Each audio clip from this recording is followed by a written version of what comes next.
On parle de différents services qui sont offerts ici au pavillon Damas Boulanger. On est en compagnie de Josiane Brousseau, qui est stagiaire en technique de travail social, c'est ça? Oui, bonjour. Bonjour. Également Isabelle Voisine, qui, elle, tu travailles... quelle est ta fonction ici? Je suis intervenante psychosociale.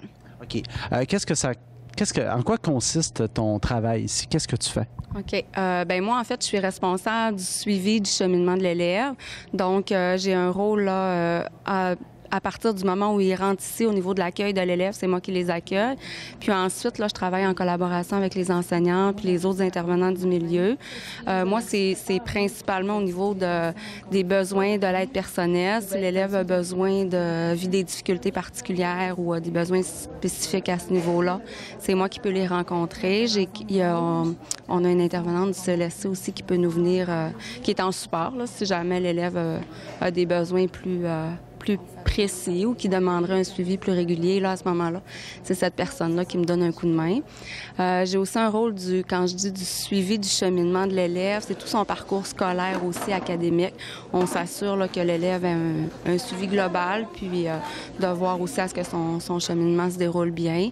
C'est pour ça que quand je dis que je travaille en collaboration avec les différentes personnes, là, c'est que, ben, je vous donne un exemple. À chaque semaine, on se réunit.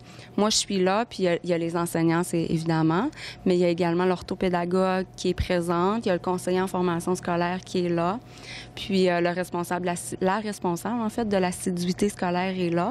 Puis ce qu'on fait là, c'est qu'on regarde les élèves, on regarde le suivi de chacun, puis si jamais là il y a des besoins spécifiques, c'est à ce moment-là qu'on les réfère. Donc c'est ce que je disais au niveau de l'aide personnelle, c'est plus moi qui assure le suivi.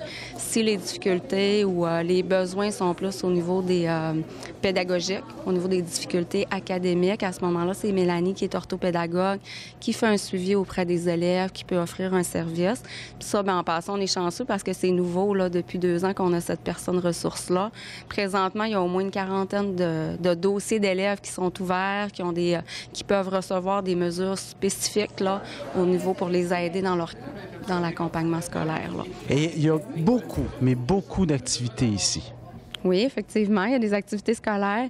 Par exemple, on souligne toutes les semaines thématiques, là, comme la semaine du français. Il y a des activités tout au long de la semaine. Puis ce qui est agréable, c'est que c'est tous les acteurs là, du milieu qui sont sollicités. Donc, la semaine du français, c'est les enseignants français qui préparent cette semaine-là. Il y a la semaine des sciences qui a eu lieu la semaine dernière. On a eu des belles activités comme le génie inventif. Là, c'était des élèves qui ont préparé ça avec un enseignant en maths sciences. Cette semaine, c'est la semaine de la prévention de la toxicomanie. Donc ça, c'est des semaines québécoises là, qui sont déjà prévues au calendrier, mais que nous autres, on décide de souligner parce qu'on trouve que c'est important. Fait que semaine de prévention de la toxicomanie. Il va y avoir aussi en février, là, sûrement que vous connaissez la semaine de la persévérance scolaire, qu'on souligne également, qu'il y a beaucoup d'activités aussi là, qu'on fait dans cette semaine-là.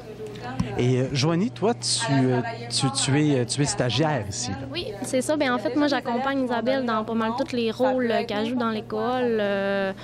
Je fais l'accueil des élèves avec elle, les rencontres tuteurs, je présente aussi. Je peux rencontrer des élèves également. Les activités, je l'aide à les monter. Puis on a aussi des activités, nous, au local 106, on fait venir des personnes ressources. Donc, on a des personnes en exploration professionnelle qui peuvent venir. On a eu le domaine de la construction, les DEP en construction, en mécanique automobile, soudage, montage. On va avoir les métiers d'avenir aussi qui vont venir. On a aussi l'infirmière du CLSC qui vient parler de différents sujets. On y va vraiment avec qu'est-ce que les élèves y veulent. On a des ateliers de gestion de stress pour les examens.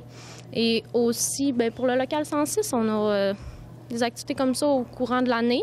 Sinon, à toutes les pauses, on a les petits déjeuners qu'on fait. C'est des élèves qui s'occupent de faire les toasts. Puis c'est vraiment très abordable. On n'est pas là pour faire du profit. Puis en même temps, ça fait déjeuner les élèves. Puis en même temps, un petit bénévolat pour ceux-là qui participent. Puis c'est très apprécié. Là. Ça marche beaucoup.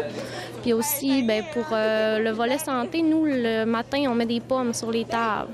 Donc, ça, c'est gratuit pour tous les élèves. Fait que, Parce que les élèves, souvent, il y a des gens qui ne mangent pas suffisamment bien, donc on veut s'assurer que tout le monde ait l'estomac bien rempli pour bien travailler. oui, bien souvent, ils vont se lever tard, à dernière minute, puis ils prendront pas le temps de déjeuner. Donc, en ayant la possibilité de déjeuner à la pause, au lieu de manger un chip, bien, ils peuvent avoir une toast, un bagel avec un jus, un lait au chocolat. Donc, ça peut les aider, puis ça marche super bien. Donc, on continue dans ce sens-là. Est-ce que les élèves sont ouverts à se confier? Est-ce que les élèves vont vous voir, vont vers vous quand même assez régulièrement ou des fois, il faut les forcer un peu pour les aider? Ben oui, il y en a effectivement qui ressentent le besoin, mais je vous dirais que la référence ici, elle se fait facilement. Là, il y a une belle collaboration avec les enseignants, fait que s'il y a un élève qui, une journée, là, son enseignant se rend compte qui n'est pas comme d'habitude ou qui n'a pas l'air affilé, bien, à ce moment-là, l'enseignant vient me le dire. Puis moi, je vais chercher l'élève, là, puis mais en même temps, j'ai la porte d'entrée aussi du suivi de son cheminement scolaire. Fait que les élèves, ils me connaissent parce que de toute façon, ils ont affaire à moi. Si c'est pas pour le suivi de leur parcours scolaire, ça peut être pour leurs difficultés aussi. Donc, souvent, j'aborde les deux en même temps, là. Fait que c'est pour ça qu'ils viennent à moi, puis c'est plus facile, là, à ce moment-là.